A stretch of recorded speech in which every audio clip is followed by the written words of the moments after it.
আসসালামু আলাইকুম, কেমন আছেন আপনারা সবাই? আশা করি ভালো আছেন। আল্লাহর রহমতে আমিও ভালো আছি। সকালবেলা জান্নাতের আব্বু বাজারে গিয়েছে আর ছেলে মেয়ে দুটোই ঘুমাচ্ছে। আমি এখন রান্নাঘরে আসলাম সকালের নাস্তা তৈরি করার জন্য। তো রাতের তরকারি আছে, একটু মুরগির মাংস, ভাতও আছে। তো ভাতগুলো গ্রামের বাড়িতে হাঁস মুরগিকে দিয়ে দিব। সকালের নাস্তায় পাস্তা তৈরি করব। তো জান্নাতের আব্বু কালকে বাইরে গিয়েছিল, 2 প্যাকেট পাস্তা এনেছে। তো এখান থেকে ভাবলাম একটু পাস্তা রান্না করে খাই।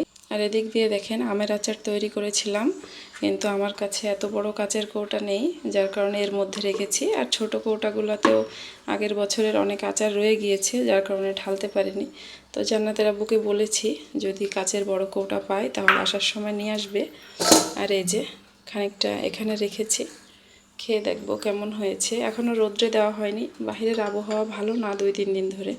তো রোদ উঠলে তারপর রোদ্রে দিব বয়ামে। পাস্তা সিদ্ধ বসিয়ে দিয়েছি, এই যে পানির মধ্যে লবণ আর হালকা তেল দিয়ে। জান্নাতের আব্বু যে পাস্তাগুলো এনেছে এগুলো এই যে স্প্রিংয়ের মতো, সাথে আমি বাসায় থাকা শামুকের মতো পাস্তা দিয়ে দিয়েছি। 2 পদ একসাথে রান্না করলে দেখতে সুন্দর দেখাবে। পাস্তা রান্না করে প্লেটে নামিয়ে নিয়েছি। আর জান্নাতের আব্বু বাজার নিয়েও চলে এসেছে, তো পাস্তা খেয়ে তারপর বাজার নামাবো। এই যে চিংড়ি মাছ, আর এই পাশে এনেছে ট্যাংরা মাছ। মাছগুলো এখনও জ্যান্ত। এই মাছটা দেখেন, এটা কালো বেশি। আর একজন দেখেন অধীর আগ্রহে দেখছে। কি মাছ বাবা এটা? আমকম মাছ। আমপুম মাছ কি আবার? ধরো তো, ধরো ধরো, মাছ ধরো। ভয় পাচ্ছে, ভয়।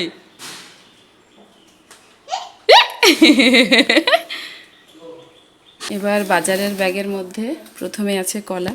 কলা আমাদের থাকবে, কারণ আমার ছেলে প্রতিদিন কলা খায়। আর এখানে হচ্ছে কাঁচামরিচ, টেপা কাঁচামরিচ পাওয়া।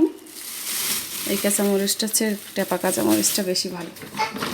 আর এর মধ্যে আছে কাগজি লেবু,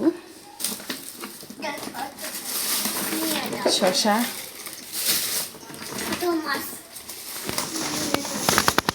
টমেটো,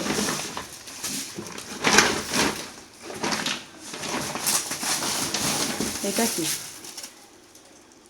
করলা না উস্তে? উস্তে। আর হচ্ছে কাঁচকলা।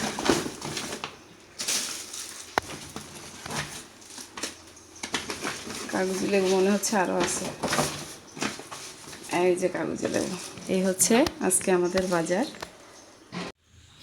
রান্না সব কিছু গুছিয়ে নিয়েছি। আজকে রান্না করব কাঁচকলা, আলু আর আম চিংড়ি মাছ দিয়ে একটা টকের তরকারি, আর টমেটো দিয়ে ট্যাংরা মাছ দিয়ে রান্না করব।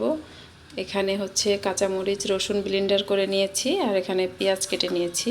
জান্নাতের আব্বু কোনো তরকারিতে জিরা খায় না, জিরা পছন্দ করে না। আর ভাতটা বরাবরের মতো চড়িয়ে দিয়েছি প্রথমেই। এখানে হচ্ছে ট্যাংরা মাছ।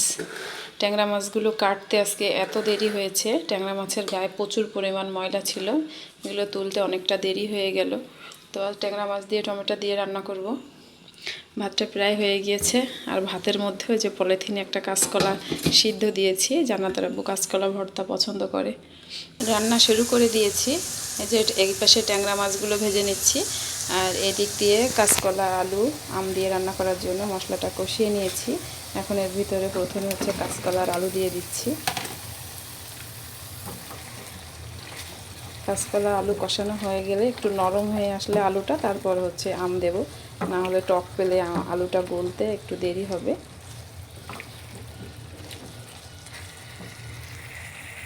কাঁচকলা আলু কষানো হয়ে গিয়েছে, আলুটা একেবারে গলে গিয়েছে। এবার আমগুলো দিয়ে দিচ্ছি এর মধ্যে।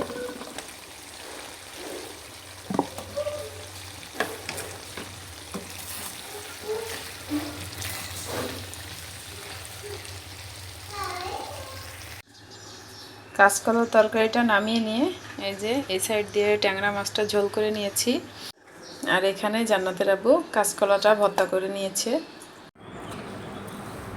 আমরা 3 জন মিলে খাবার খেতে বসে গিয়েছি। প্রথমে কাঁচকলা ভর্তা দিয়ে খাচ্ছি। বাবু কাঁচকলা ভর্তা খাইছো আগে কখনো? না, আজকে প্রথম? খাও।